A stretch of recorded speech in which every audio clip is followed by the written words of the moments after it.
শুরু করে দেবো। ছেলেগুলো দেখতে পাচ্ছি না তো, ছেলেগুলো এখানে দেখা যাবে না, ছেলেগুলো এখানে দেখা যাবে কোথায়?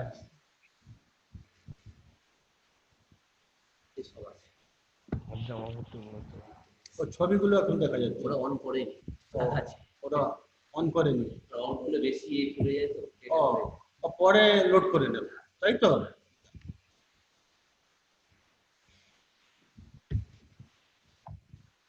তাহলে আমি শুরু করে দিচ্ছি। ওকে, দেখুন কত নম্বর পেজে আছে।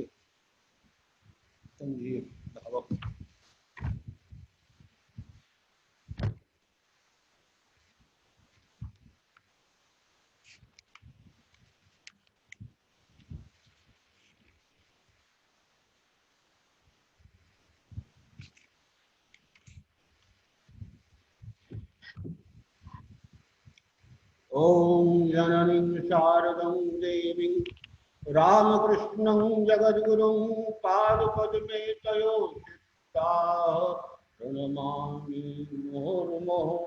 ओम गं गुरवे नमः। ओम गं गुरवे नमः। ओम गं गुरवे नमः। नमस्कार।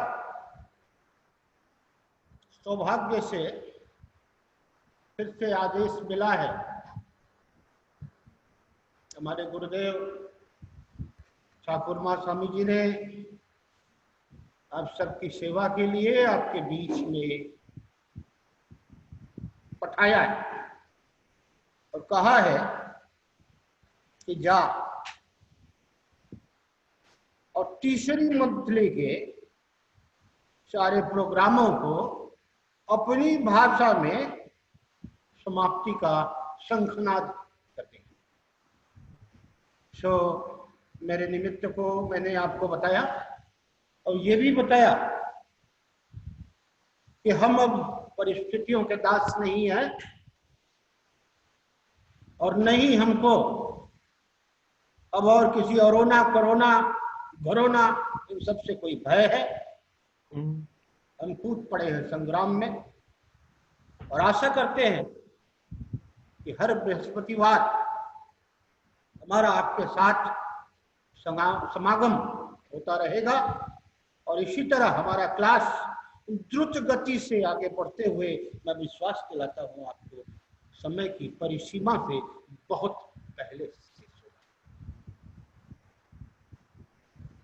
आज सबसे पहले अपने सभी छात्रों का मंगल चाहते हुए एक बार फिर से ठाकुर माँ स्वामी जी के श्री चरणों में अपना यही विनम्र निवेदन प्रस्तुत करता हूँ, सबका भला उसके पीछे अपना भला।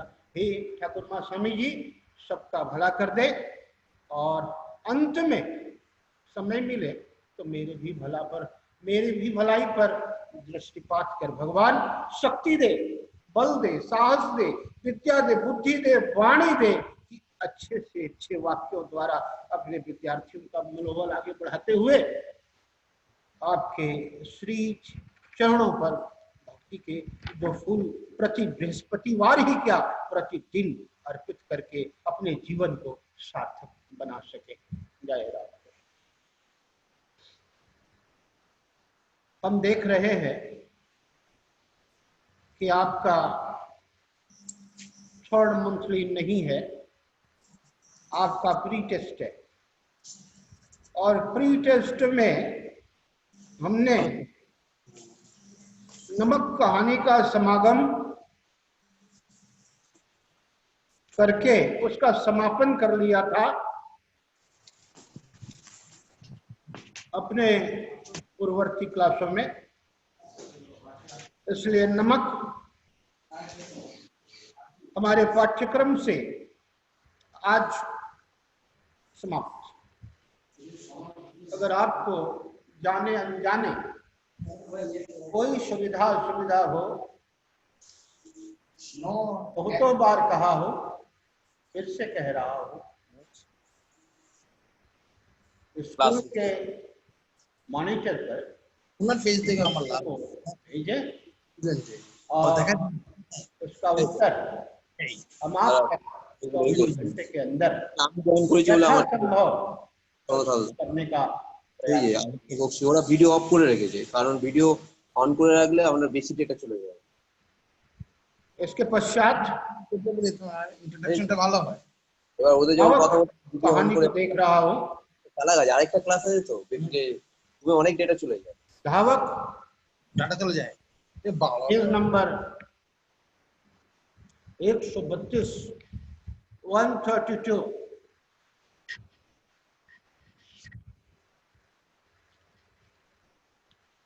यश आ गया मैं पेज नंबर 132 में। संजीव द्वारा रचित यह कहानी, इसका डेट बैठा लें, आज हो गया 11/6/20। कहानीकार संजीव के बारे में कुछ भी नहीं बताएंगे, न जरूरत है बोर्ड में इसकी। धावक का अर्थ होता है, धावक मतलब दौड़ने वाला, धाना मतलब दौड़ना, दौड़ने वाला, प्रतीकात्मक शीर्षक प्रतीक बनकर आके आया है। एक तरफ खेल के मैदान में प्रोत्साहित खिलाड़ियों के रूप में हमारा चरित्र दौड़ते हुए नजर आएगा, जीतेगा कि हारेगा बात की बात है, लेकिन दौड़ेगा जरूर। 3 तरह के खिलाड़ी होते हैं, जिंदगी भर याद रखिएगा। एक वो जो ये सोच करके ही दौड़ते हैं कि हमको प्रथम माना है, एक वो जो ये सोच करके दौड़ते हैं कि हमको हारना है, और एक वो जो ये सोच करके दौड़ते हैं कि हमको दौड़ना है।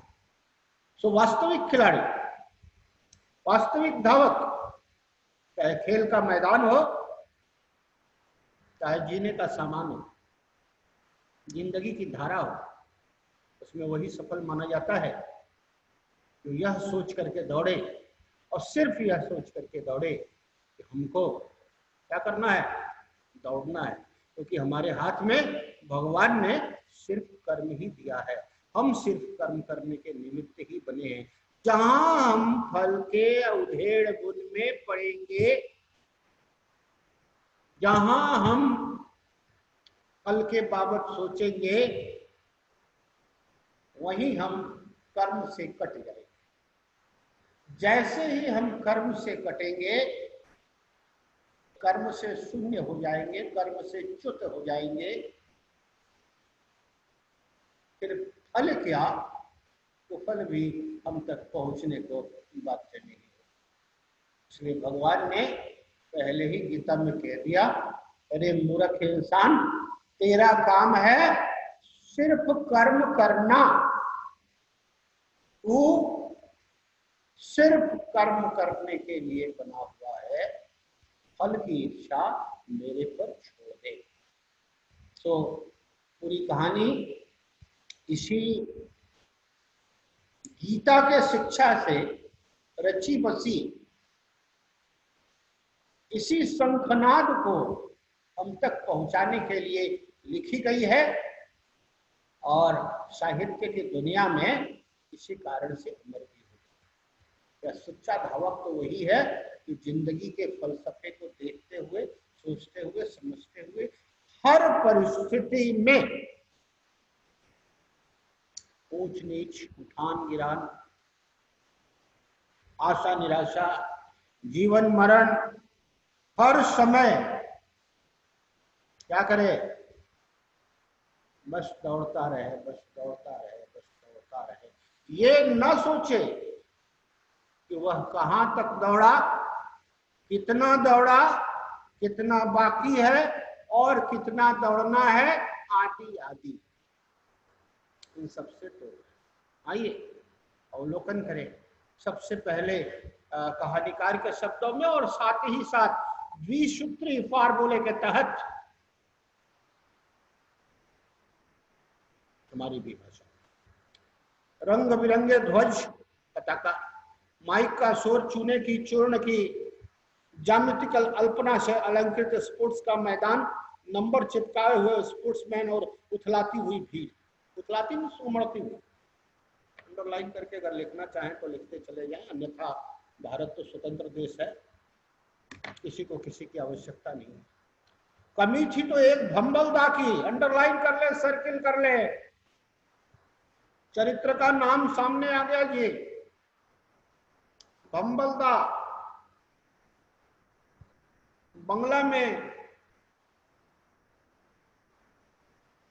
रचा बसा चरित्र। जंजीर को बंगला की माटी से प्यार दिखाई दे रही होना चाहिए।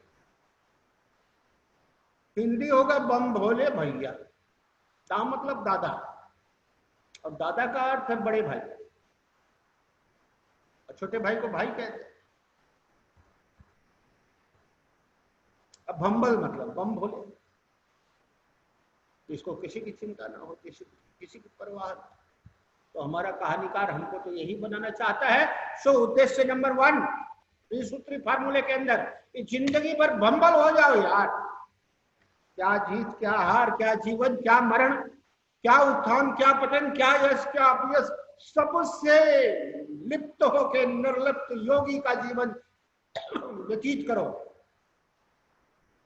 कि दुनिया तुमको देख करके शर्मा जाए। और जग में ऐसे जियो, जग का होके जियो, जग को छोड़ कर जियो। बोलोगे ये कैसे संभव है? जैसे सन्यासी कहते हैं।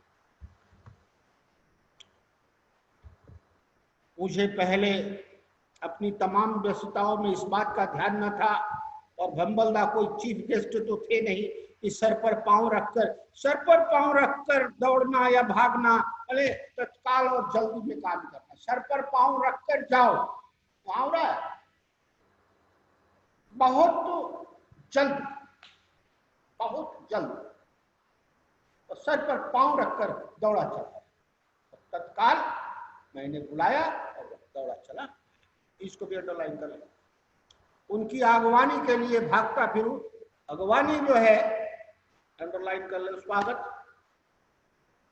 वीआईपी को रिसीव करने, उनके स्वागत रिसीव करने और उनके स्वागत सत्कार और इंटरटेन करने से लेकर 50 बातें जिनका जिम्मा मुझ पर था, अर्थात लेखक पर था। सो लेखक ने भंबल की तरफ कोई ध्यान ही नहीं दिया। वैसे भी देता कौन है? साधुओं, सन्यासियों, पीरों और फकीरों को कौन देखता है? कौन देखेगा बम्बल को? कौन देखेगा बम भोले भैया को? सभी तो नामी ग्रामी, यशस्वी और बहुत बड़ी बड़ी हस्तियों से मिलने की जिज्ञासा अपने मन में रखते हैं। कौन देखने की जरूरत नहीं। चाह नहीं, परवाह नहीं, दोनों नहीं। कोई चाह भी नहीं है और कोई चिंता नहीं। चाह नहीं, परवाह नहीं, लेकिन जीना है, जिंदगी को पकड़ करके जीना है और जिंदगी से आगे निकल करके जीना।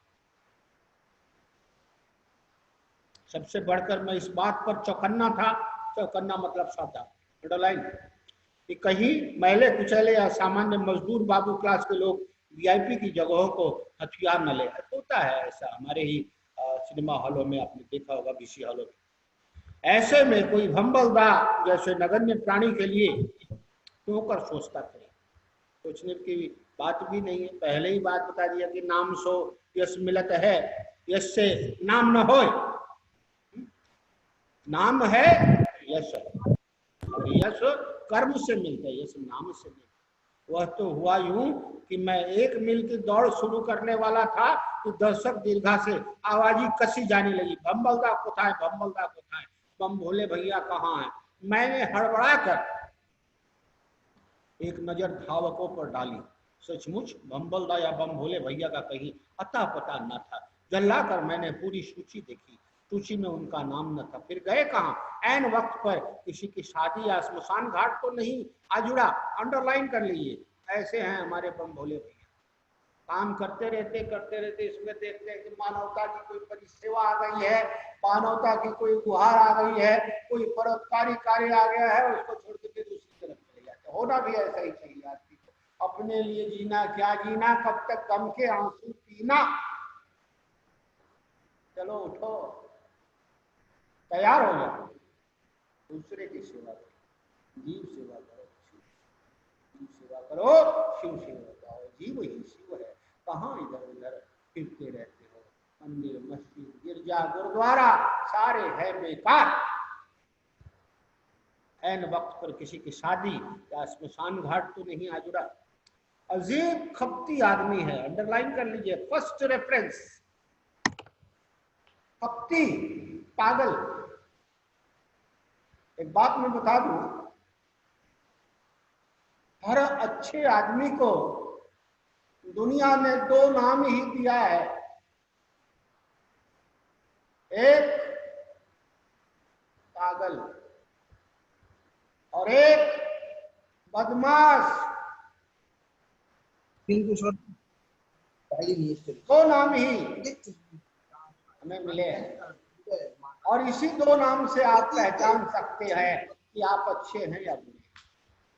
अगर आपको सुबह से शाम के बीच में कोई ये कहता हुआ सुनाई पड़ गया पगला है, कि आप में मानवता की कोई क्वालिटी जिससे लोग आपको कह रहे हैं। और अगर आपके कान में ये भी शब्द पड़ता हुआ अरे तो बदमाश, প্রেম করে বিয়ে করলে মেয়েদের একটু সামলানো মুশকিল। कम से कम कुछ कुछ क्वालिटी आपके अंदर है जिससे आप ये कह सकते हैं मैं कर रहा हूँ और मैं मानवता की परिसेवा में हूँ। अजीब आदमी है, अजीब पागल आदमी है, और अपने को छोड़ करके दूसरे के बारे में भीगना फिरे, दूसरे के बारे में बात करता फिरे, दूसरे की सोचे में कहानी कम से कम परसों तो गुजर गए हो। प्रासंगिकता इसकी और बढ़ गई है, यांत्रिकीकरण और अधिक हुआ है, स्वार्थी लोग और बढ़े हैं, एक से एक लोग स्वार्थ से बंधे हुए मिले हैं। दूसरे की क्या परवाह है, आगे निकल जाए कैसे, और आगे और आगे और आगे, सिर्फ अपनी सोचने में जहां लोग लगे हुए हैं वहां मानवता की सेवा, जीव सेवा करने वाला वह आदमी क्या कहा जाएगा, सिर्फ और सिर्फ क्या कहा जाएगा, कपटी ही कहा जाएगा, पागल ही कहा जाएगा। और इतिहास गवाह है कि जिन लोगों को हमने पागल कहा है वो मानवता की अनमोल कड़ी, जीवन पथ के कोहिनूर से भारत माता के वीर सपूत सिद्ध हुए, मेरा उनको सत सत नमन है। पैराग्राफ 1 सुनो। उधर स्टेडियम से लगातार धावकों के नाम और दौड़ शुरू कराने के निर्देश दिए जा रहे थे। मैंने सोचना छोड़कर घोड़ा दबा दिया पिस्तौल का धान। घोड़ा दबाना का अर्थ है पिस्तौल को चलाने वाली नॉल को खींच देना, उसको घोड़ा कहते हैं। आवाज हुई धान और दौड़ शुरू हो गई। अजीब बात थी, उन्हीं बम्बलदा के लिए अनचाहे उड़न भरा थी। हर बार आज उन्हीं की कमी यूं अखर रही थी मानो सारा मैदान सुना था।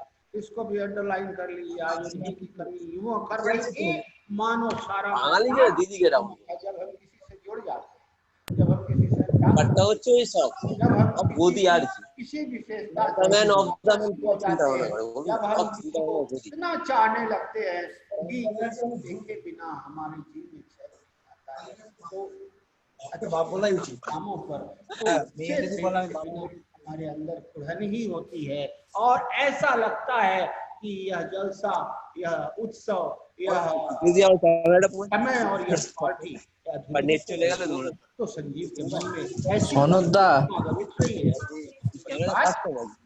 थोड़ी देर बाद माइक से विजेता धावकों की घोषणाएं आने लगी। फर्स्ट प्रवीण गोताल, सेकंड আগে मुंडा और आगे सुनने যখন এটা চলে গিয়েছিল মানে ইন্টারনেট কারেন্টটা চলে भंबलदा को ढूंढते हुए 25 সনদ দা একটু মিউট করুন না। 25 वर्षों से 100 मीटर से लेकर मील भर की दौड़, long jump, high jump, all race, javelin throw, disc throw, cycle race और पता नहीं क्या क्या धीरे धीरे अधिकांश खेलों से बहिष्कृत होते गए। भंबलदा जब भी ऐसा होता मायूसी में उनका चेहरा और सूज जाता, फूल जाता। स्पोर्ट्स अफसर समझाते खेल का एक न्यूनतम मानक होता है भंबल, इस बात को जानो। जिंदगी की भी मानक होती है। जिंदगी की मानक क्या है? तुम आज के साथ आज के जमाने में सुर राग में राग मिला करके नहीं चलोगे, लोग तुम्हें पागल, लोग तुम्हें भंबल कहेंगे, लोग तुम्हें बेकार कहेंगे और लोग तुम्हें बदमाश कहेंगे। वह तो समझा सर, लेकिन क्या सभी खिलाड़ियों धावकों को समान सुविधा देने का कोई कानून नहीं है स्पोर्ट्स की दुनिया में? अगर ऐसा नहीं है तो साहबों के एक बर्बर मनोरंजन से अधिक इस स्पोर्ट्स का कोई महत्व है ही नहीं। ठीक है, मत पार्टिसिपेट करो। तकासा भोथरा जवाब। खैर न सही बाकी खेल, 1 मील की दौड़, बाधा दौड़ और साइकिल रेस में अभी भी उन्हें भाग लेने से कोई रोक नहीं सकता था।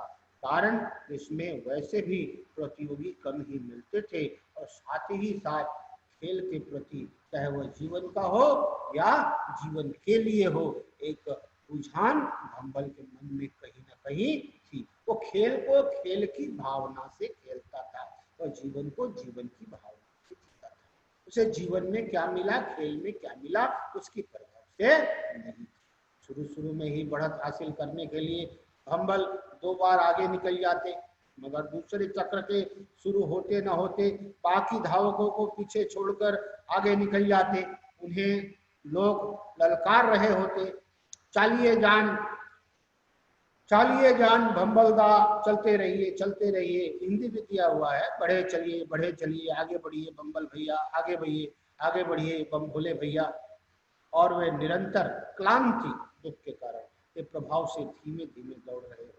अन्य धावक बाकी चक्रों में उनसे 2-2, 3-3 बार आगे निकल चुके होते, लेकिन उन्हें इसकी परवाह नहीं होती। कभी कभी तो हमें भी उनकी वास्तविक स्थिति का भ्रम हो जाता, मगर हम एक बात पर आश्वस्त रहते थे, निश्चिंत रहते थे, दूसरे भले ही बेईमानी कर बैठे, भंबलदा नहीं कर सकते। भंबलदा ईमानदार है। यहाँ एक चरित्र भंबलदा को घर के सामने आ गया, लगा ली।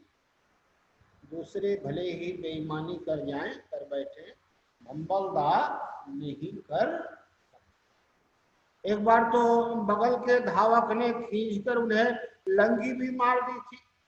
देखो आज के स्वार्थी लोगों का नमूना। ऐसे लोग चाहे तो गला दबाने से भी नहीं हिचके, अगले ने तो सिर्फ लंगी मारी है, कोई बात नहीं है, पीछे ढकेला है। लोग तो यहाँ तैयार बैठे हुए हैं गला दबाने के लिए। यार इसी दुनिया में हमको भी जीना है, इसी दुनिया से रूबरू करके हमको भी आगे बढ़ना है और परमात्मा के ऊपर छोड़ देना है कि हे परमात्मा, तू मुझे किस मुकाम तक ले जाएगा, यह तेरी इच्छा है।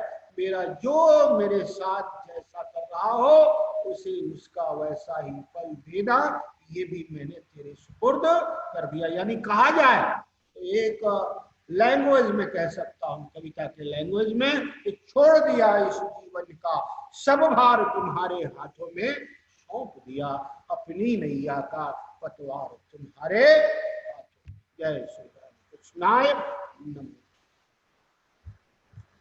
लंगी भी मार दी, भंबलदा गिर पड़े थे, घुटने और केहनी छिल गई थी, खून छरछरा आया था। छरछराना मतलब निकल जाना, फब्बारे के रूप। लोग लंगी मारने पर आक्रोश में मारो मारो कहकर चीख भी उठे थे और हमें पता था कि भीड़ एक बार में बेकाबू हुई कि पता नहीं कितना कुछ हो सकता है। भीड़ की तोड़ फोड़ में हम अपने वीआईपी को कैसे संभालते, मगर वैसा कुछ होते होते रह गया। भंबलदा ने स्वयं ही लंगड़ाते हुए हाथ जोड़कर भीड़ को नियंत्रित किया। हाथ जोड़कर भीड़ को नियंत्रित किया, इसको अंडरलाइन करिए। और यहां नंबर कितना, 3 तो नहीं, एक भक्ति आदमी है स्मशान वगैरह जाने के लिए, दूसरे का काम करने के लिए, और 2 ईमानदारी की कसौटी पर खड़े, और तीसरा ये है, तीसरा चरित्र भंबलदा का, कि भंबलदा बड़े विनम्र है। विषम से विषम परिस्थिति में भी वो दूसरे के प्रति बड़ा हम्बल। वैसे भी बेटा याद रखना एक चीज, कि जब भी कोई महान वृक्ष फलों से लद जाता है, तो आज तक मैं ये खोजते फिर रहा हूं, मैं ये प्रयोग कर रहा हूं, कोई ऐसा पेड़ हमको दिखाई दे इसमें फल लगा हुआ हो और खूब उन्नत अपना सिर उठाए हुए कहे कि देखो अब फलों से लदा हुआ है, आज तक हमको नहीं। मैंने यही देखा, फलों और फूलों से सजे हुए पेड़ हमेशा ही झुक जाते हैं और कभी नहीं कहते कि मेरे में तुम्हारे लिए हजारों लाखों फल और फूल लगे हुए हैं मेरे भाई, आओ और इसे तोड़ करके अपना कार्यक्रम आगे बढ़ाओ। फिर हम क्यों ऐसा कहते फिरते हैं सुबह से शाम तक कि हमने किया, मेरे लिए है, मेरा है, मेरे लिए आया है, मुझे करना है, मैंने किया है। वाई क्यों? छोड़ दीजिए, हो जाइए हम्बल, सब कुछ समर्पित कर दीजिए। तो देखिएगा कि जिंदगी जीने का एक नजरिया ही आपका बिल्कुल अलग हो जाएगा, जो दुनिया में आपको एक अलग मुकाम दिलाने के लिए काफी हो। सो भंबलदा इतने विनम्र है कि हाथ जोड़ करके उन्होंने प्रार्थना किया, कुछ दूर तक लंगड़ाते हुए चले, फिर भचकते हुए, भचकना मतलब लंगड़ाते हुए चलना एक अलग बात है, जब दर्द बढ़ गई और अधिक चलने के कारण, तो अब भचकना उन्होंने शुरू कर दिया। तो भचकने में आदमी एक पैर पर ज्यादा जोड़ देता है और दूसरे का भार भी उसी पैरों पर डाल देता है, इसलिए एक तरफ की कमर चाहे बाएं हो चाहे दाएं हो ज्यादा झुकती है, इसी को भचक। कुछ दूर तक लंगड़ाते हुए चले, फिर भचकते हुए दौड़ पड़े। उन्होंने दौड़ना नहीं छोड़ा भाई मेरे, इसको भी अंडरलाइन कर लो बेटा, दौड़ पड़े। हमें भी जिंदगी के अंत तक दौड़ना नहीं छोड़ना। मैं तो खेल के मैदान में कभी दौड़ा नहीं हूं, लेकिन मैं आशा करता हूं कि हमारे जितने भी दिग्गज दिखाई दे रहे हैं सब नामों वाले, चित्र तो आज किसी का नहीं देख पा रहा हूं, चित्र मेरी आंखों में बसा हुआ है इसलिए देखने की आकांक्षा भी नहीं है हमको, लेकिन मैं इतना जरूर कहूंगा कि तुम तो सौभाग्यवान हो, कम से कम मुझसे करोड़ गुना, क्योंकि तुमने खेल के मैदान में भी क्या किया है, दौड़ा है, और तुम जिंदगी में भी दौड़ रहे हो। मेरा आशीर्वाद है कि तुम विश्व में सबसे आगे निकलो। हाँ, तो मैं बता रहा था, मैं किताब की बात कर रहा हूं। हाँ, तो मैं बता रहा था उनके प्रति अपने कुढ़न की बात। कुढ़न मतलब चिड़क। वह यूं की दौड़ शेष हो चुकी होती, विजेताओं के नाम घोषित हो चुके होते और वे प्रथम, द्वितीय और तृतीय पदों पर खड़े होकर अभिवादन तक कर चुके होते, और अब हमें उसी ट्रैक पर दूसरे खेलों की तैयारी करनी होती। मगर वह होती कैसे, भंबलदा अभी भी दौड़ रहे होते, ट्रैक जाम रहता, बिना सारे चक्र पूरे किए वे बैठते कैसे। ये स्पोर्ट्समैन के रुतबे के खिलाफ हो जाता था। अनुशासन प्रिय है भंबलदास। स्पोर्ट्समैन का एक रुतबा होता है कि वह अपने स्पोर्ट्स को पूरा करे। जिंदगी जीने के लिए भी यही फलसफा आज तक कायम है। जिंदगी से भागने वाला जीवित नहीं कहलाता, वह तो आत्महत्या करार कर ले। तो कौन आत्महत्या नहीं होता, कौन जीवित कहलाता है? तो जिंदगी को क्या करे, अनुशासन के साथ आखिरी सांस तक झेले और जिए। भंबलदा में ये खूबी थी। भंबलदा अनुशासन प्रिय थे और खेल के अनुशासन में पूरी तरह बंधे हुए थे। ये होगा नंबर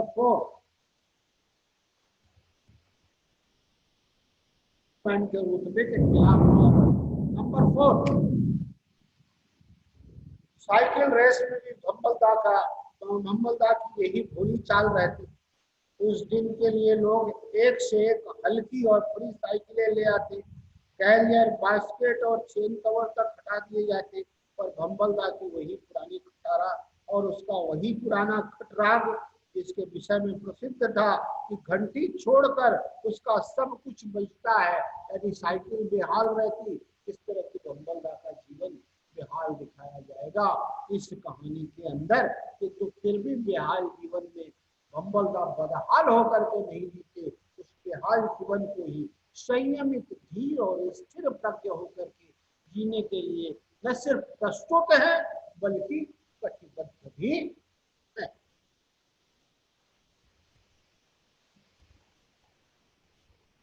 कभी उन्हें अन्य धावकों की तरह रियाज करते नहीं देखा। यूं समग्रवत देखा जाता तो कस्बे में उन जैसा तेज चलने वाला या तेज साइकिल चलाने वाला शायद ही कोई मिलता। उनके दादा बड़े भैया अशोक दा, अंडरलाइन कर ले, सर्किल कर लेंगे तो और अच्छा होगा। छोटे भाई का नाम है भंबलदा, हिंदी में बम भोले भैया, और बड़े दादा का नाम है, बड़े भाई का नाम है अशोक दा।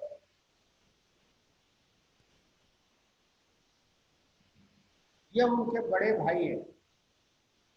स्वास्थ्य के नाम पर बुल वर्कर का अभ्यास करते, बड़े लोगों की तरह जिम जाना, योगा करना आदि आदि। आसन करते स्वास्थ्य के लिए, पति पत्नी दोनों ही योगा करते, मगर भंबलदा हंसा करते इन बातों पर। भला किसान मजदूर को कसरत की क्या जरूरत? ये भंबलदा का वाक्य जरूर है, हो सकता है आपके नजरिए में, लेकिन यह मैं कहूँगा हमारे कहानीकार संजीव का क्या है फलसफा। भारत की तरफ नजर देते हुए उन्होंने कहा है कि भारत किसानों और मजदूरों का देश है। किसान और मजदूर बेचारे दिन भर अपने ही काम में इस कदर मशगूल रहते हैं कि थक कर शाम होते होते चूर होते। ऐसी स्थिति में उन्हें न जरूरत है स्वास्थ्य की और न जरूरत है जिम की, न जरूरत है योगा की, न जरूरत है किसी जी तोड़ परिश्रम की। वो तो अपना काम ईमानदारी से इस प्रकार करते हैं कि संध्या होते होते उनके चेहरे पर और पेशानी पर निद्रा उमड़ने घुमड़ने लगती है और 2-4 सूखी रोटी खा करके और 7 साढ़े 7 बजते बजते गांव का वातावरण नीरव हो जाता है, बदल जाता है खाली अंधियारी रात में। इसीलिए उन्होंने लिख दिया है कि भला किसान मजदूर को कसरत की क्या जरूरत, लेकिन किताब में कौन कह रहा है? भंबलदा कह रहा है। लोग कहते हैं कि स्पोर्ट्समैन और बीमा कंपनी के एजेंट, इनकी आयु 5 साल होती है। स्पोर्ट्समैन की आयु भी 5 साल और बीमा कंपनी की एजेंट की आयु भी 5 साल, क्योंकि बीमा कंपनी वाला देखने के बाद, कंपनी के बीमा करने के बाद 5 साल तक जो रिटर्न वो पाता है परसेंटेज के रूप में, जैसे ही वो रिटर्न उसे मिलना बंद हुआ वो आपके दरवाजे पर मुंह दिखाने के लिए नहीं आएगा। और स्पोर्ट्समैन भी कुछ ही दिन के लिए स्पोर्ट्समैन हुआ करते हैं, कुछ ही दिन के बाद फिर वो स्पोर्ट्स की दुनिया से जब अलविदा हो जाते हैं तो उनके क्षणिक जीवन को दिखाते हुए ऐसा कहा गया है। लेकिन हमारे समझ से जिसे स्पोर्ट्समैन होना चाहिए, जिसे योगा करना चाहिए, जिसे कसरत में मन देना चाहिए, उसे जिंदगी भर इसमें जुड़ा हुआ रहना चाहिए। अन्यथा 2 रोगों को होने की संभावना अगर मैं कहूं तो ये गलत है। आयुर्वेद कहता है कि ये 2 रोग तो होंगे ही होंगे।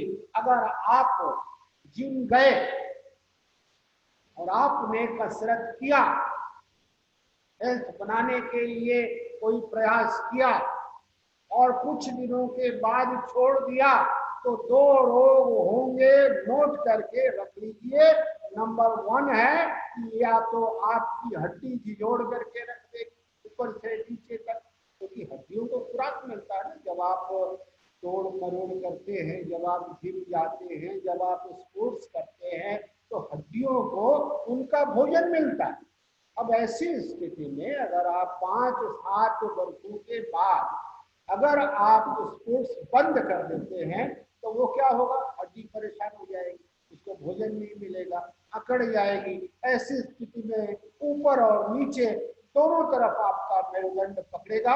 एक तरफ विज्ञान उसको सर्वाइकल स्पॉन्डिलाइटिस कहती है और दूसरे तरफ लंबर स्पॉन्डिलाइटिस कहती है। मेरे भाई, अगर ये 2 चीज हो गया एक ही साथ तो आपकी जिंदगी नरक में डूब गई। एक, अगर ये नहीं हुआ तो क्या हुआ, आयुर्वेद कहता है अगर ये नहीं हुआ तो आप अपने को आधा भाग्यवान समझ लीजिए। चलिए मान लेता हूं कि आधा मैं भाग्यवान हूं, तो क्या होगा, आपका पेट तो आपका निकलना ही निकलना है। क्यों? क्योंकि आपने स्वास्थ्य के दृष्टि से कुछ दिन कार्य किया था, कुछ दिन अखाड़ा, कुछ दिन जिम ज्वाइन किया था और हठात आपने छोड़ दिया तो हड्डियों को खुराक नहीं मिला और हड्डियों ने बाध्य होकर के सारा प्रेशर पेट की तरफ ही फेंक दिया, पेट निकल गई। ऐसी स्थिति में ये 2 रोगों का होना अवश्यंभावी है। तो अगर आप स्पोर्ट्स के दुनिया में पांव जमाते हैं तो हमेशा के लिए जमाइए, यही मेरा आपको सीख है। अन्यथा स्पोर्ट्स से दूर ही रहिए, सुबह से शाम तक इतना मेहनत करिए कि आपको किसी स्पोर्ट्स की जरूरत ही न पड़े।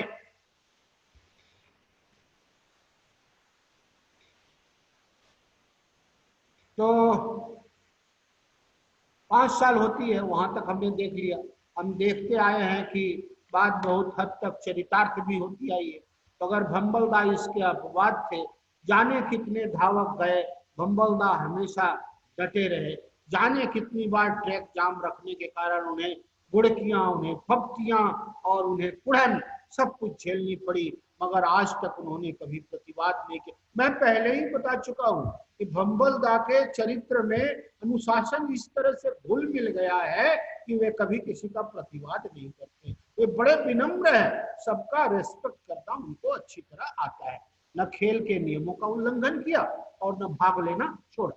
दर्शकों का उनके प्रति समर्थन भी इतना जबरदस्त था कि हम उन्हें चाह कर भी बैठा नहीं पाते। दर्शक उन्हें उतना ही चाहते थे। भैया, आदमी को शाम प्यारा नहीं होता, चमड़ा से आदमी मोहब्बत अगर करता है तो उसे अंधा कहते हैं, अंधा, ब्लाइंड। चमड़े से मोहब्बत नहीं होती। आदमी का काम ऐसा होता है, आदमी का व्यवहार ऐसा होता है कि आदमी को खींच लाता है उसके प्रति, उसके नजदीकी में और उसके हृदय में उसकी एक छवि अमिट हो जाती है। उसी को कहते हैं प्रेम। और प्रेम का कोई दूसरा नाम नहीं है।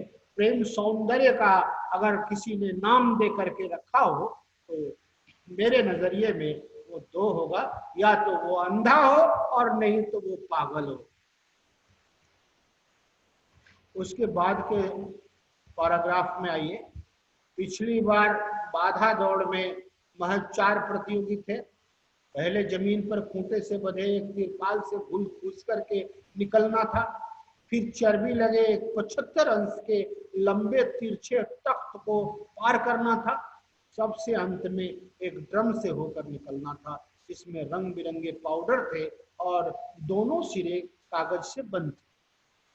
प्रथम 2 बाधाओं के अतिक्रमण के बाद बदन और चेहरे पर चर्बी और धूल का एक आवरण यूं ही चढ़ जाता था। इसकी रही सही कमी रंग वाला ड्रम पूरी कर देता। बाहर दौड़कर रस्सी तक पहुंचने तक शिनाख्त यानी पहचान, शिनाख्त ये पुलिस के रिकॉर्ड में ज्यादा यूज किया जाता है। पुलिस इस शब्द को ज्यादा बोलती है। शिनाख्त क्लास की, शिनाख्त केस की कर ली गई है। शिनाख्त मीन्स पहचान। शिनाख्त तक में मुश्किलें पैदा हो जाया करती। इसका लाभ उठाकर लगभग एक साथ पहुंचे प्रतियोगी ने भंबल दा को द्वितीय आने को गलत बताया और कहा कि रस्सी उसने पहले छुई है। यूं भंबल दा उसकी मुखरता की तुलना में मौन थे। भंबल दा उस प्रतिवादी की मुखरता के तुलना में मौन है। इसका ये मतलब मत लगा लेना कि भंबल पागल है। भंबल फिर से बता रहा हूं, भंबल का चरित्र अनुशासन और विनम्रता के पूंजी से रचा बसा है। भंबल, मैं बोलूं तो यही बोलूंगा कि भंबल जैसा आदमी दुनिया में बहुत कम पैदा है। जिस माँ ने भंबल को जन्म दिया होगा ना, वो माँ धन्य है और मैं उस माँ को कोटि कोटि नमन करता हूँ।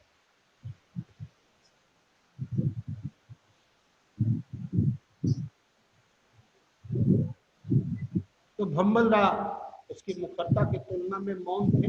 तो वैसे भी एक कहावत है हमारे ग्रामर की किताब में कि 100 बोलते को एक चुप्पा हरा देता है। इसे लिख लो, 100 बोलते को 100 आदमी घेव घेव घेव घेव करके बोल रहे हैं और आप अकेले पड़ जाए तो ये फॉर्मूला अप्लाई करिए, आप चुप हो देखिएगा कुछ देर बाद ये भौंकने वाले कुत्ते वापस लौट गए और कुत्ता भौंकता रहा, हाथी जाता, बिंदास आप जीत गए, कुछ करना भी नहीं पड़ा। मैं तो इस फॉर्मूले को अपने विद्यालय में काफी इस्तेमाल करता हूं और मैं सबसे एक फायदा और मिलता है इस फॉर्मूले से, याद रखना। एक फायदा ये मिलता है कि जब आप किसी से बोलिएगा नहीं, मौन रहिएगा, खामोश रहिएगा, तो आपकी जो ऊर्जा है अंदर की वो क्या होगी, 1 का 2, 2 का 3, 3 का 4, 4 का 10, बाहर तो निकल नहीं रही। अब ऐसी स्थिति में कोई छात्र हुआ, कोई आदमी हुआ, कोई शिक्षक हुआ, आपके समक्ष जाने से उसी तरह से डरेगा जैसे हम 140 केबल के पास से गुजरने से डरते नहीं है। भैया 140 वाला तार है, उधर मत जाइए। वैसे ही जो आदमी कम बोलता है ना, विनम्र होता है, उसके गाहे बगाहे बेकार का लोग खौफ खाते हैं। अच्छा है, हमें कुछ करना भी नहीं पड़ा और लोग ऐसे ही खौफ खाते। बता दिया ना, एक फॉर्मूले से, एक तीर से 2 शिकार। बेड़ा पार आपको करना, करिए, बताना सिर्फ मेरा काम, मैंने बताया। इसलिए भंबल दा मौन थे, फिर भी निर्णायकों की सहानुभूति भंबल दा के प्रति जानकर उसने बच्चे की तरह कहा, भंबल दा आप माँ की कसम खा लीजिए, यही है इस आदमी की औकात। ये प्रतिवादी कितना छेछड़ा आदमी है, कितना बेवकूफ आदमी है और कितना जाहिल आदमी है कि खेल के मैदान में बोल रहा है कि भंबल दा ये बात अगर सही है तो आप माँ की कसम खा लीजिए। अरे बेटा, माँ क्या ऐसी तैसी होती है? माँ क्या चाराने की चीज है? माँ क्या खरीदी बेची जाती है क्या? कि तेरे कहने से मैं खेल के मैदान में माँ की सौगंध ले लूंगा? तेरे लिए माँ की वैल्यू 0 होगी, मेरे लिए तो माँ पूजा है, मेरे लिए तो माँ भगवान है, शायद मेरा कहानीकार यही लिखेगा जो मैंने भी बताया है, लेकिन तब तक मेरे भी अंदर दिमाग के क्या चल रहा है कि देखे मेरा साहित्यकार, मेरा कहानीकार क्या लिखता है। देखिए भंबल दा, आप माँ की कसम खा लीजिए और मैं अपना दावा छोड़ देता हूं, भंबल दा के आंख के आंसू उस विचित्र हुलिया में भी छुपाए नहीं छुपे थे। यानी भंबल दा संवेदनशील भी हैं। अब्बा भंबल दा तो कभी भी हो सकते हैं, देखा जाए भंबल दा क्या कभी भी ठहरते हैं क्या? यहाँ एक चीज उनके चरित्र से उभर करके और आ गई है, वो है संवेदनशीलता। इसको अंडरलाइन करिए। और ये हो गया चरित्र नंबर 5। आंख से आंसू दो आदमियों के गिरते हैं बेटे, मैं बता देता हूं। पहले तो वो आदमी होते हैं जो या तो काफी खुश है, वो भी आंख से आंसू गिरते, और या तो काफी दुखी, बोलना ही नहीं। इस समय तो मोम बन के कलेजा, जो हर्ट है ना, मोम हो जाता है और आंखों से गिरता है। गर्म होता है बड़ा, देखना आंसू जब गिरते हैं तो गर्म। और मोमबत्ती भी जला के देखना, इसको भी फिक्स करना, वहां भी बहुत सेम गर्मी, वो भी तुमको जलाएगी नहीं, ये भी तुमको जलाएगी। एक ये हो गया। और दूसरा जो संवेदनशील होता है, जिसका हार्ट बहुत साफ, और जिसकी तीसरी आंख ये वाली आधी खुली, अर्थात जो कवि, उसके अंदर भी ये संवेदनशीलता होती है। इसी संवेदनशीलता के कारण आंखों में बहुत जल्द ठेस लगते ही आंसू छलछला आते हैं। तो भंबलदा की आंखों में भी आंसू छलछलाने लगे। भंबलदा को काफी आघात हुआ। देखना है उस आघात की अवस्था में भंबल के मुंह से क्या, उस विचित्र हुलिया में भी छुपाए नहीं छुपे थे। कौन? भंबल। और क्या कह रहे हैं सुनिए खास करके, तुम्हारी मां नहीं है शायद, वरना तुम इस तुच्छ पुरस्कार के लिए मां को दांव पर नहीं लगाते मेरे भाई। अंडरलाइन कर लीजिए।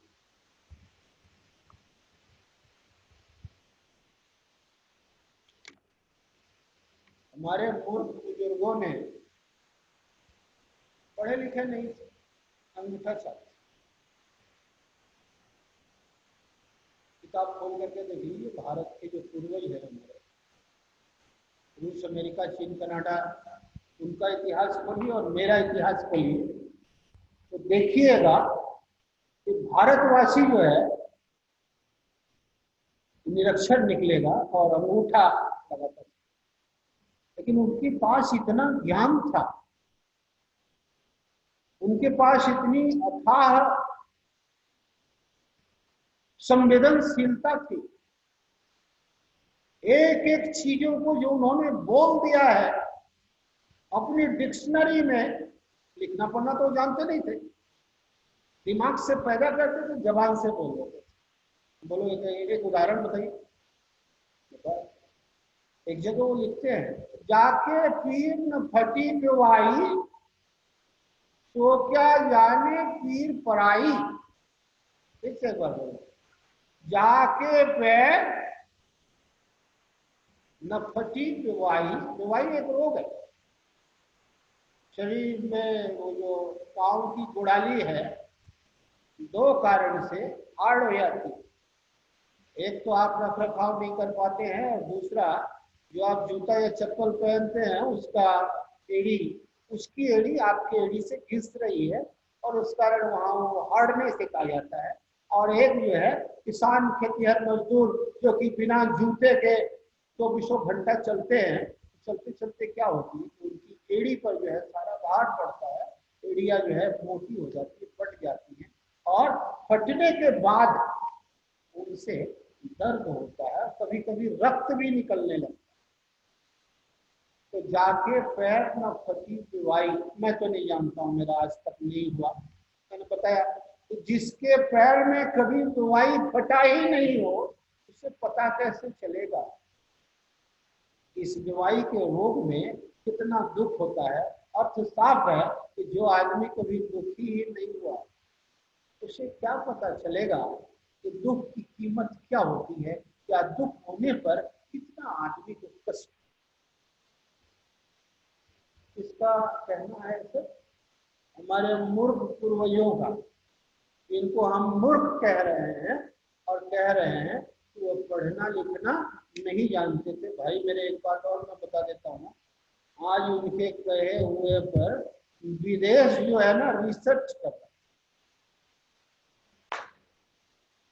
हमसे पूछोगे कि आप क्या करते हैं बताइए, तो हम तो जब भी कभी जिंदगी में कोई काम करना होता है हम उनकी किताब में चले जाते हैं और देखते हैं कि वहां उन्होंने क्या लिखा है। एक जगह लिख रहे हैं सुबह शीघ्रम, तो मैं सोचता हूँ ये कौन सा काम है, मैं पढ़ाने के लिए जा रहा हूँ तो चलो ये तो शुभ काम है, तो मैं बोला उन्होंने सुबह शीघ्रम जल्दी करो, तो चलो वहां 5 मिनट पहले ही पहुंचे। इस तरह से करोड़ों ऐसे ज्ञान हैं जो उनकी डिक्शनरी में आज भी ताजा है।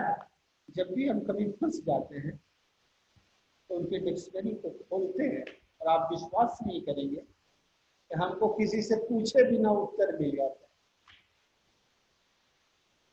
आज तक मैं असफल नहीं हुआ हूँ उनकी डिक्शनरी को पढ़ करके। आशा करते हैं कि आप भी उनका अवलोकन करें। बम्बलदा ने ठीक ही कहा है, जिसके पास माँ नहीं होती है, पिता नहीं होता है, तो वो क्या जानेगा कि माँ और पिता के गम का दुख क्या होता है, या माँ और पिता की कीमत क्या होती है। इस बात को सजीव करने के लिए प्रेमचंद की एक पंक्ति में बता रहा हूँ। बचपन वो अवस्था है, याद रखना, बचपन वह अवस्था है जिसमें बच्चे को मोहब्बत रूपी खुराक की जरूरत पड़ती है।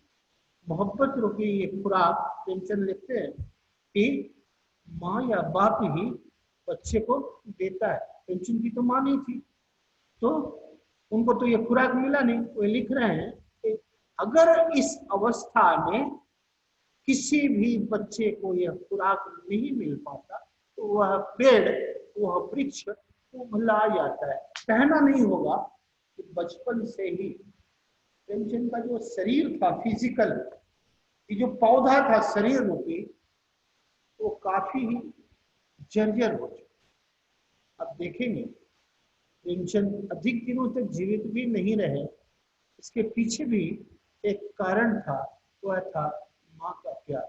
अगर माँ मिली होती बचपन में प्रेमचंद को तो शायद प्रेमचंद 10, 5, 15, 20 बस और गए हो, जितना वो और जाते भारत और भारतीयता की सेवा में उतनी ही 4 चांद लगा देते।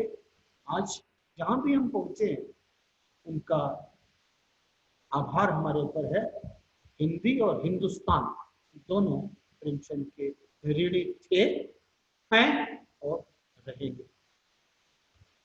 अब तो क्लियर हो गया कि सचमुच तो चीजों का वैल्यू, चाहे माँ हो, चाहे पिता हो, चाहे गुरु हो, चाहे मूवेबल कोई भी संपत्ति हो, उसका कीमत, उसकी कीमत का अंदाजा तभी लग सकता है जब हमारे पास, हमारे पैसे से, हमारे नजदीक से, हमारे रिश्ते से वो चीज गायब, अन्यथा नहीं लगाया जा सकता। तुम्हें शायद मालूम नहीं कि भंबल ऐसे पुरस्कारों के लिए नहीं दौड़ता। मैंने पहले ही बता दिया था कि भंबलदा को पुरस्कार की चिंता नहीं। भंबलदा तीसरे नंबर पर दौड़ने वाले हैं। बताया था कि धावक दौड़ने वाला 3 तरह का होता है। फिर से सुन लो, एक ये सोच करके दौड़ता है हमको प्रथम आना है, एक ये सोच के दौड़ता है कि हम इसमें हम हैं। हम जब भी स्पोर्ट्स के मैदान में उतरते हैं ये सोच के उतरते हैं कि हमारा लड़का जीत जाए और हम हार जाए। हम हारने के उद्देश्य से उतरते हैं। और तीसरा ये सोच करके उतरते हैं कि हमको तो खेलना है, ये जीतना है ना। कर्मण्येवाधिकारस्ते मा फलेषु कदाचन, गीता की ये जो पंक्ति है, धावक कहानी का एक उद्देश्य ये भी है कि आपका काम है सिर्फ काम करते जाना, फल की चिंता छोड़ दीजिए। गीता में भगवान कृष्ण से कहते हैं तुम धनुष उठाओ, युद्ध करो, तुम ये मत सोचो कि उस युद्ध से क्या क्या होगा, फल मुझ पर छोड़ दो, मैं फल देने के लिए बना हूं, तुम सिर्फ काम करो। तो भंबलदा ने बता दिया कि मैं पुरस्कार के लिए नहीं दौड़ता, मैं दौड़ता हूं सिर्फ दौड़ने के लिए, मैं दौड़ता हूं सिर्फ खेलने के लिए। मुझे तो सिर्फ अपने को तोलना था और वह मैं कर चुका था। हाँ, ये हर अच्छा आदमी, हर मेरिटोरियस, हर गुणी आदमी अपने को रोज तोल लेता है। आज मैं कितने पानी में, आज मैं कितना बढ़ा पाऊंगा, आज मैं कितना रोगी देख पाऊंगा, आज मैं कितना निर्माण कार्य कर पाऊंगा, आज मैं कितने अपराधियों का सफाया कर पाऊंगा। वर्दी पहनते ही, पैंट शर्ट डालते ही ये प्रश्न हर इंसान के मस्तिष्क में आ जाता है। अगर किसी के मस्तिष्क में नहीं आया तो अयोध्या सिंह उपाध्याय के शब्दों में या तो वो पशु है, नहीं तो वो पत्थर है। भंबलदा को मैंने काफी करीब से देखा है, उनसे 2 वर्ष बड़े थे अशोकदा। अच्छा, मैं आपको एक बात और बता दूं कि कहानी का प्रथम भाग समाप्त हो गया। मैं पहले ही बता चुका हूं कि जो धावक है, संजीव द्वारा लिखी गई ये कहानी प्रतीकात्मक है। इसके 2 प्रतीक हैं, एक दौड़ने वाला, दौड़ के खेल के मैदान में दौड़ के जितने कार्यक्रम होते हैं उसमें भाग लेकर दौड़ने का सारा कार्यक्रम यहाँ आते आते पेज नंबर 135 135 के पूर्वार्ध में समाप्त। भले ही कहानीकार ने 2 नंबर भाग लिख करके नहीं दिखाया हो, लेकिन अब चलेगा भंबलदा की जिंदगी का दौर, भंबलदा के जीवन का दौर, जिसमें भंबलदा का जीवन, भंबलदा का परिवार, भंबलदा के भाई, पिता, माँ, बहन है तो बहन, यानी पूरे परिवार का एक ऐसा चित्र आएगा जिससे हमको ऐसा मालूम पड़ेगा कि यार कहीं हम तो भंबल नहीं है, कहीं हमारे बगल में रहने वाला वो बंसीधर उसकी कहानी तो नहीं है, कहीं हमारे वो जो परिचित में थे मिस्टर सक्सेना उनकी कहानी तो नहीं है। यही है कहानीकार की विलक्षणता और यही होता है पैदा एक कालजयी कहानीकार जो अपनी कहानी को भूत, भविष्य और वर्तमान तीनों से जोड़ देता है। तो यहाँ आकर के हमारे संजीव, हमारे कहानीकार कालजयी कहानीकारों के रूप में उभरने की प्रचेष्टा करेंगे और हमको पूरा विश्वास है वो जिस तरह से लिख रहे हैं, वो जिस तरह से अपनी लेखनी से अपने दिमाग के उत्पीड़नों को साफ कर रहे हैं, निसंदेह कालजयी कथाकार के रूप में उभरेंगे और वही होगी हमारी कहानी की प्रासंगिकता। देखिए भाग नंबर 2, भंबलदा को मैंने काफी करीब से देखा है, उनसे 2 वर्ष बड़े थे अशोकदा, आगे ही आगे निकलते गए थे अशोकदा, पीछे ही पीछे छूटते गए थे भंबलदा। दोनों भाइयों का तुलना है, अंडरलाइन कर लीजिए। अब मैं एक बात आपको बता दूं, आगे ही आगे निकलते गए थे अशोकदा और पीछे ही पीछे छूटते रह गए थे भंबलदा, दोनों की तुलना है, लेकिन आगे कैसे बढ़ा जाता है इस पर भी हमारे बुजुर्गों ने लिखा है। इस पर लिखे कल बल छल लगा करके ही आदमी दिन दूनी रात चौगुनी उन्नति कर सकता है। अगर कहीं आपको कोई ऐसा आदमी दिखाई दे पाड़ा मोहल्ला, देश विदेश, स्कूल में, स्कूल के बाहर, सड़क पर, इसको लगे अरे कुछ दिन पहले तो मैंने इसको देखा था साइकिल से चल रहा था, अचानक 4 महीने बाद गाड़ी कहां से आ गई। तो जान लीजिए जरूर उसने कुछ उल्टा सीधा किया है, या तो कल किया हो, नहीं तो बल किया हो, नहीं तो छल किया हो।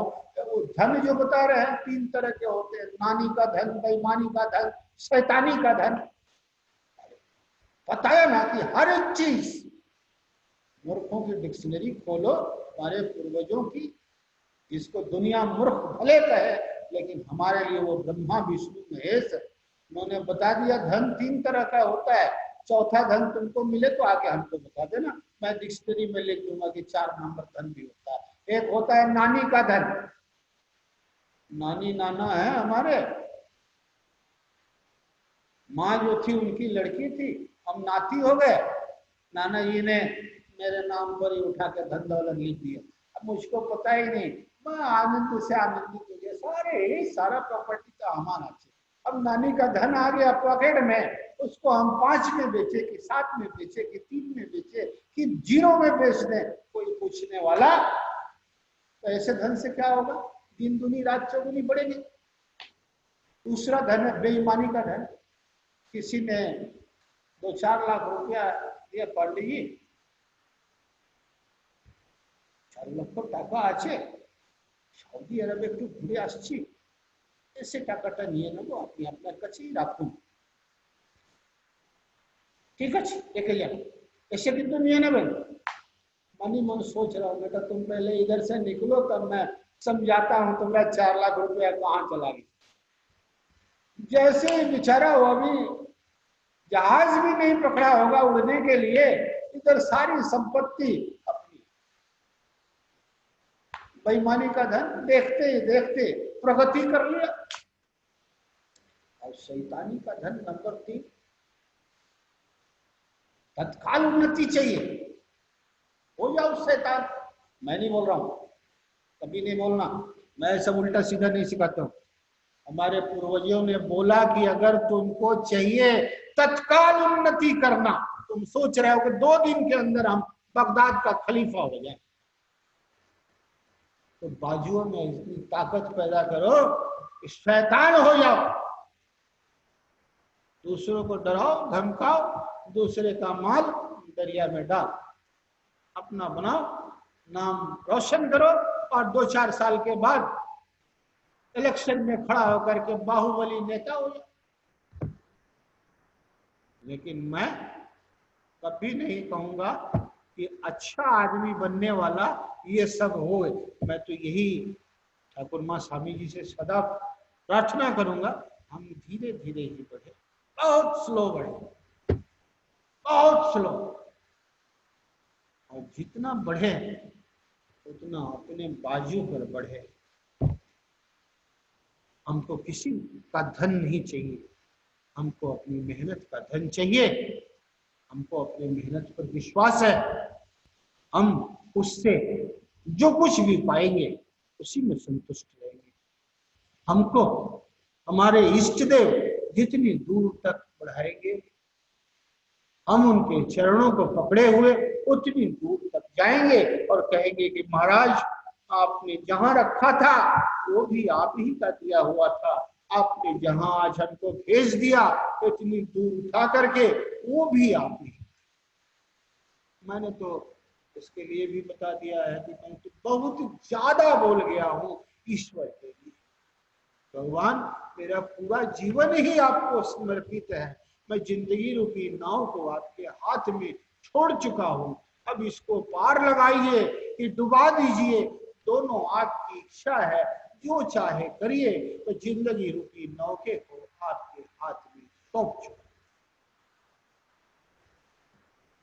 और जितना दूर निकलेंगे भंबलदा उतने ही पीछे छूटेंगे अशोकदा।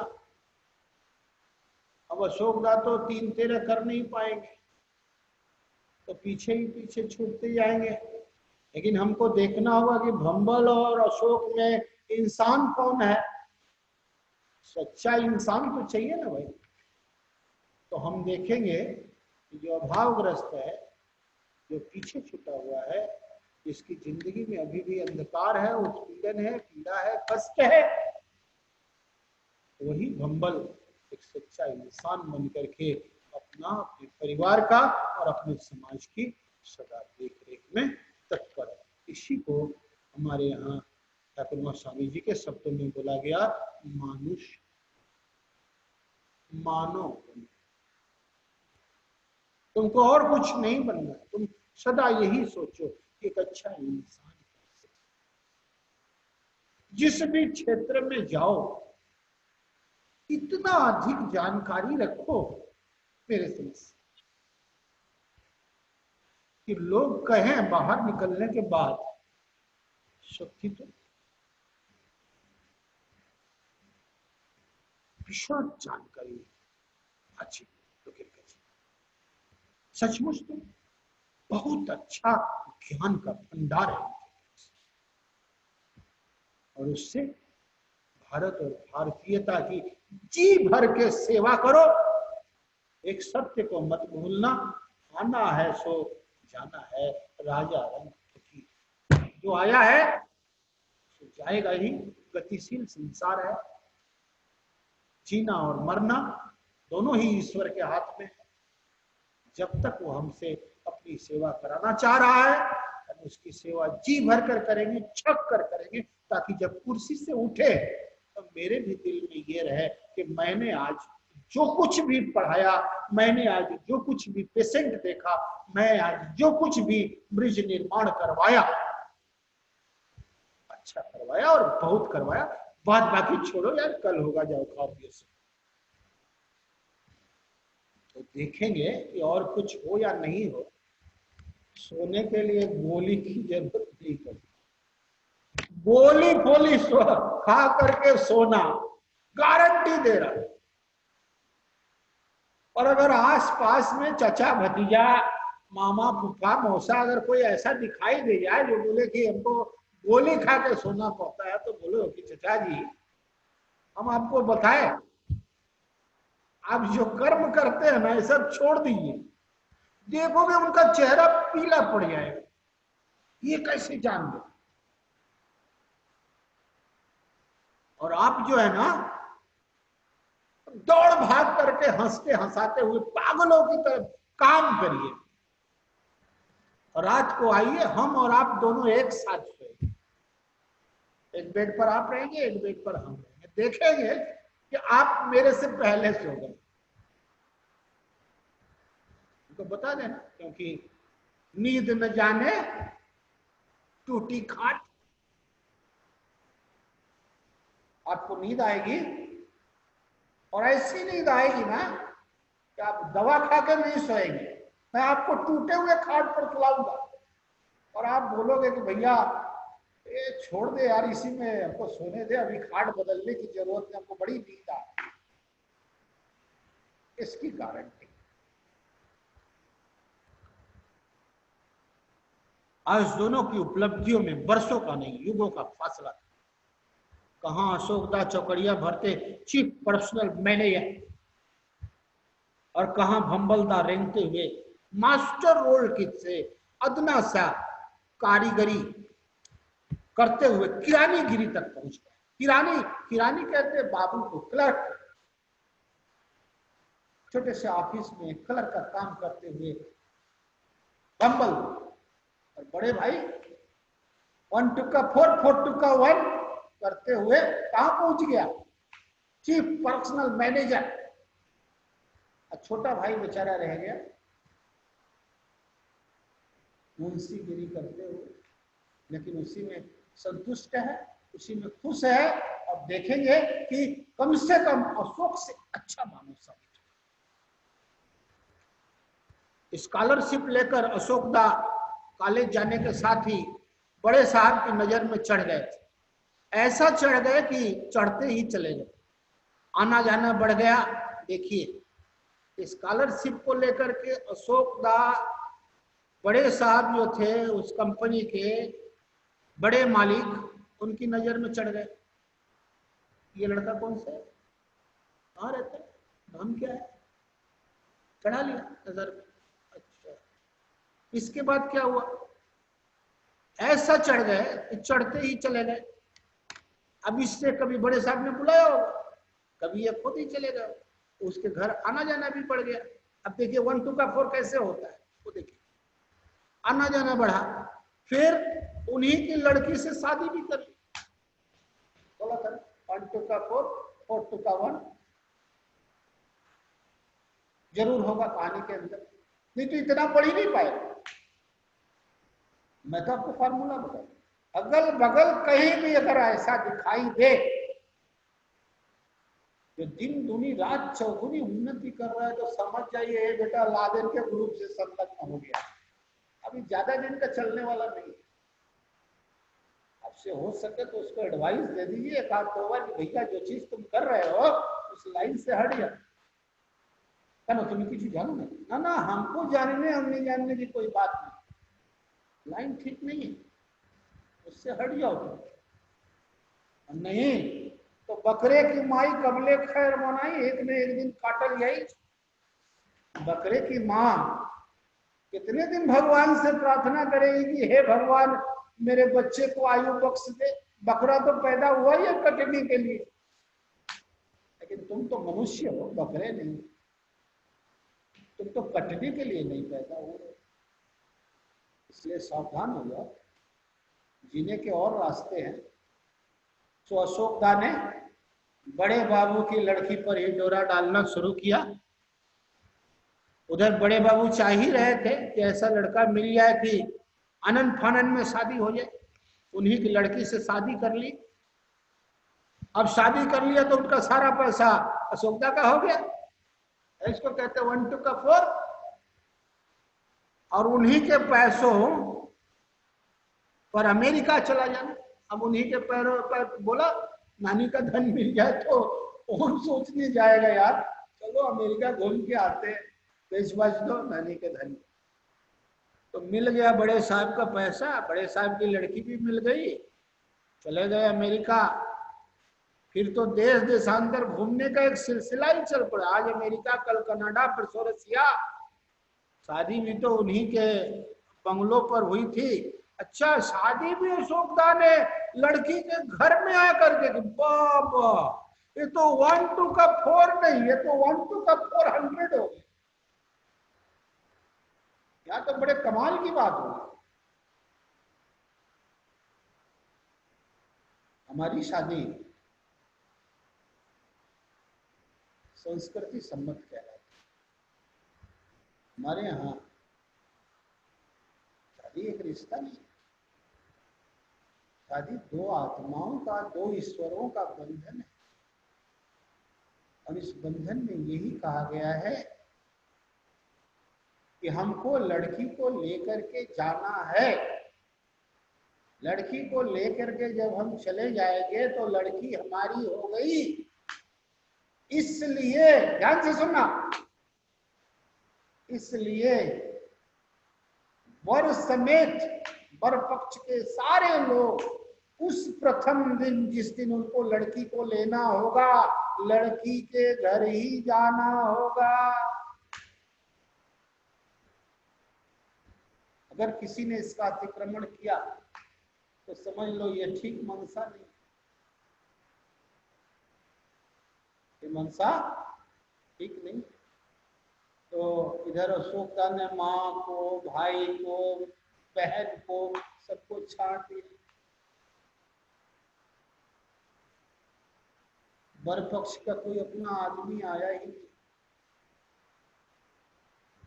लड़की के घर में शादी तो हुई, लेकिन जब अपने लोग ही नहीं पहुंच पाए तो हम उसको कैसे शादी करें।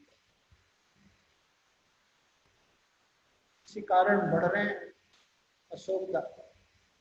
भले बढ़ के आकाश छू लें, लेकिन आदर्श, मान्यता, नैतिकता और मानवता, इन सारे धरातलों पर अशोक को रौंदेंगे। और हमारे बम्भलदार,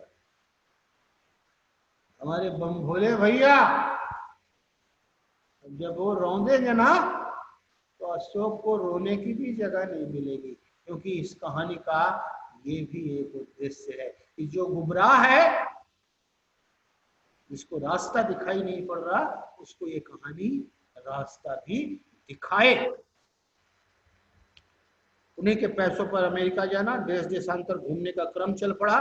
शादी भी तो उन्हीं के बंगलों पर हुई, जिनमें महज औपचारिक आमंत्रण मिला था भंबलदा और उनकी मां को। मैं पहले ही बता दिया था कि वो गए नहीं थे, बस भेजना है तो एक कार्ड भेज दिया, उस तरह थोड़ी होता है।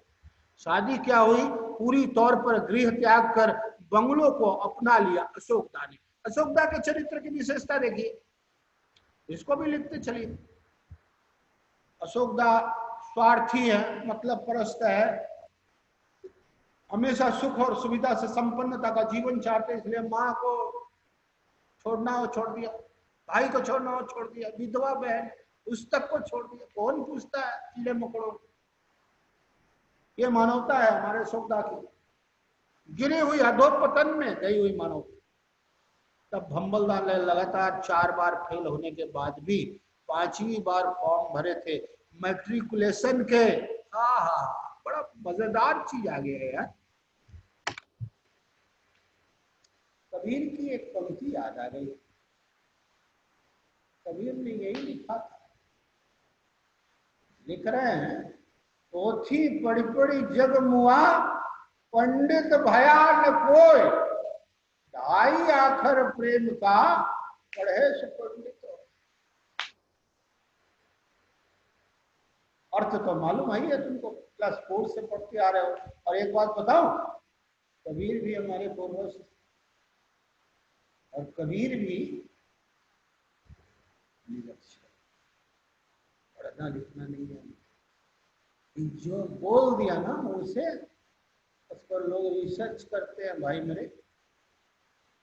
तो लिख रहे हैं कि पोथी, ये पोथी नहीं कहलाएगा, तो किताबी, मैं इसको किताबी बोलूं, किताब भी नहीं।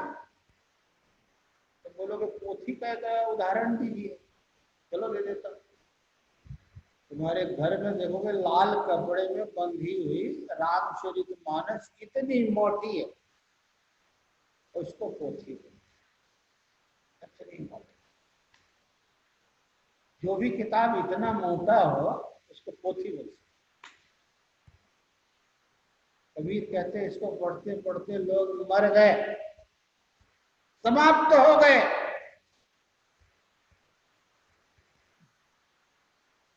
पंडित भयानक, कोई ज्ञानी आज तक नहीं। ज्ञानी कौन हुआ?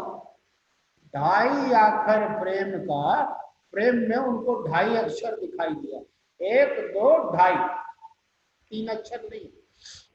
कैसे मान रहे बता दो? पे एक मान रहे, मो दूसरा मान रहे, और पे के नीचे जो हाफ र दे दिया तुम, तो प्रे हो गया, तो उस प्रे को हाफ मान ले रहे, तो 2.5। तो 2.5 आखर प्रेम का कौन सा प्रेम? आज वाला, याद डाल दो,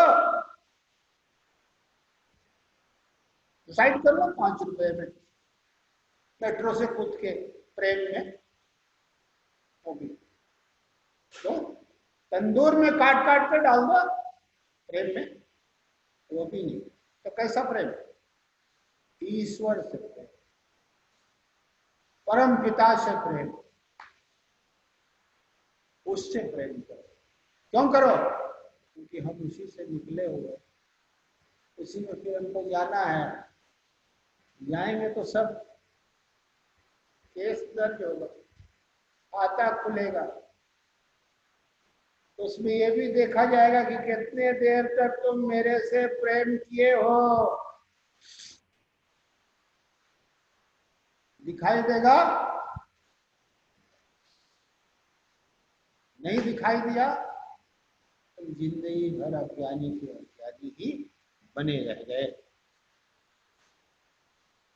तो भंबलदा भी इधर पढ़ाई लिखाई की परवाह नहीं कर रहे, बार बार फेल हो रहे हैं, बार बार फॉर्म भर रहे हैं, और 5वीं बार फॉर्म भर के उन्होंने अपने को पूरा मेहनती साबित कर दिया।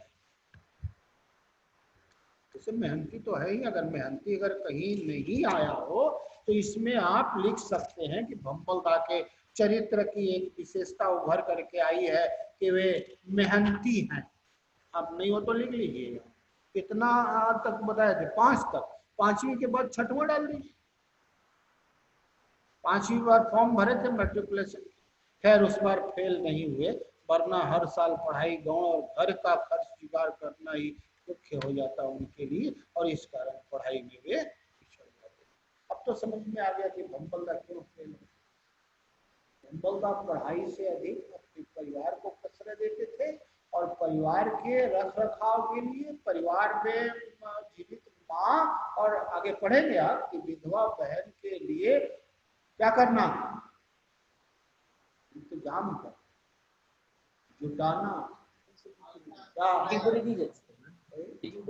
जीवन के है 3 समान, रोटी कपड़ा और मकान, तीनों में उलझे हुए पढ़ाई को गौण रख देते थे, और 5वीं बार भी उन्हें फॉर्म इसी भरना पड़ा।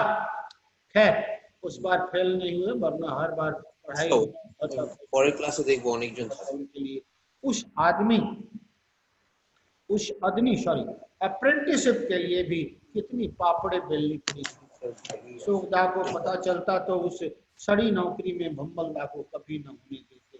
गाहे बगाहे कहते रहते, आदमी को शान से जीना चाहिए। ये विचार अशोक के, इस दुनिया से या तो कूच कर जाना चाहिए, मेरा भाई मेरी गरिमा के अनुकूल होकर आता है तो उसका स्वागत है, वरना उसे यहाँ की जरूरत क्या है। माँ को मेरे पास छोड़ दे या उसे लेकर किसी दूसरे शहर चला जाए। मैं जैसे दूसरे को खैरात बांटता हूँ, उन्हें भी 250 भेज दिया। यही है माँ का बड़ा पुत्र अशोक। ऐसे पुत्र को भगवान किसी माँ के गोद में न डाले तो वह बहुत ही अच्छा है हमारे लिए। मगर भंबल दा को शान की नहीं, सम्मान की जिंदगी चाहिए। सम्मान की जिंदगी अंडरलाइन। ये हो गया आपका नंबर 7। सम्मान की जिंदगी भंबल दा को चाहिए। उनके अनुसार शान में दूसरों से अपने को ऊंचा दिखाने की क्रूरता और खुदगर्जी होती है, जबकि सम्मान उनके लिए परस्पर सौहार्द और समता का द्योतक था। अंडरलाइन, सौहार्द और समता का द्योतक। खैर मुझे जो ही उनकी बात मालूम हुई, मैंने अशोक दा को बिना बताए चुपचाप उनका सिलेक्शन कर लिया। सिलेक्शन कमेटी में ये भी थे, इसी कारण से कौन, संजीव थे, इसी कारण से भंबल का सिलेक्शन भी हो चुका था। अशोक दा ने मुझे बुलाकर कसकर डांटा था कुछ दिनों बाद, और कहा था कि रखने के लिए वही आदमी मिला था। तो सोच ही सकते हो एक भाई के प्रति ऐसा व्यवहार, ऐसा बर्ताव क्रूरता का नमूना नहीं तो और क्या है। ऐसा भाई पिशाच है भाई के नाम पर। मेरे सामने यह समस्या थी कि कैसे भंबल दा को बाकी सहकर्मियों की तुलना में आगे बढ़ाते हुए उन्हें चोटी पर ले जाए। इसी बीच इंटर प्राइवेट से 3rd डिवीजन वे पास हो चुके थे। मौका पाते ही मास्टर रोल से कुछ प्रमोशन करके किरानीगिरी तक करने का बहाना लेकर के मैंने उन्हें क्लर्क भी बना दिया। चलो खैर क्लर्क भी हो गए। काम इतनी सफाई का था कि अशोक दा जैसे भाग अफसर को छोड़कर किसी को शक नहीं हुआ, भंबल दा को भी नहीं हुआ। मैं अब आड़े उल्टे प्रत्यक्ष और परोक्ष भाव से उन्हें आगे ग्रेजुएसी और पोस्ट ग्रेजुएसी करके किसी ट्रेड में स्पेशलाइजेशन करने को उकसाने लगा। लेखक हमेशा चाह रहा है कि भंबल आगे बढ़े, मगर उनसे यह सब नहीं हो सका। ड्यूटी के बाद पार्ट टाइम मुनीबी करके वे पैसे जोड़ रहे। इसको भी अंडरलाइन कर लो। किसके लिए? परिवार के लिए। जवान बहन उन्हीं पर आश्रिता थी, ये पहले अंडरलाइन कीजिए। फिर परिवार ही नहीं, मोहल्ले तक की अपनी जड़ों में वे इस कदर समाये हुए थे कि उनसे मुक्त कर उन्हें ऊपर का फैला आकाश कैसे दिखता, यानी वो अपने बारे में कैसे सोचते। बंगाली हो या गैर बंगाली, हिंदू हो या दूसरे मजहब को मानने वाला, भंबल दा या बम भोले भैया, सबकी खुशी गमी में शरीक होते थे। किसी को अस्पताल पहुंचाना हो, परोपकारी स्वभाव, ये पूरा स्टेंजा ही है। अस्पताल पहुंचाना हो, एम्बुलेंस बनकर उनके कंधे हाजिर हैं। घाट ले जाना हो अर्थी के लिए, उनके कंधे हाजिर। कब्रिस्तान में जा रही मौन भीड़, कंधे झुकाए चले जा रहे हैं भंबल दा।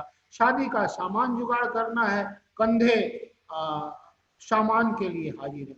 उन कंधों पर पढ़ाई की जिम्मेदारी वे कब डालते, और डालते भी तो पछाड़ खा करके गिरते। घूम घूम कर सुस्त कोल्हू बैल की तरह वही रह गए थे भंबलदा। समय और परिस्थिति, बार बार बताता हूं भाई मेरे, ये दो चीज इंसान को आगे बढ़ने में या इंसान को सफलता और असफलता दिलाने में निर्णायक सिद्ध होती है। सो समय और परिस्थिति ने भंबल को अधिक से अधिक कोल्हू का बैल ही बना करके रख दिया। भंबल और सुखदा की तरह आगे नहीं बढ़ पाए भले ही, लेकिन भंबल इतिहास में, भंबल साहित्य में, भंबल समाज में और भंबल परिवार के लिए अपना मसीहा बन गए। यहाँ तक डेट दे करके आज छोड़ दीजिए। दूसरे दिन इसका समागम करने के लिए और समागम के साथ समापन के लिए फिर मिलेंगे। तब तक के लिए विश्राम। जय श्री राम कृष्णाय नमो नमः। जय हिंद।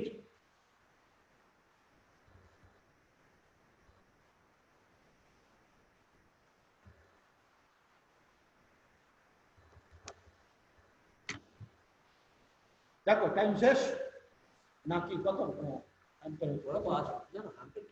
আমি দেখতে চাইছি যে আমার টাইমটা কত। 10:30 থেকে 1 ঘন্টা 15 মিনিট। এখন কত হচ্ছে?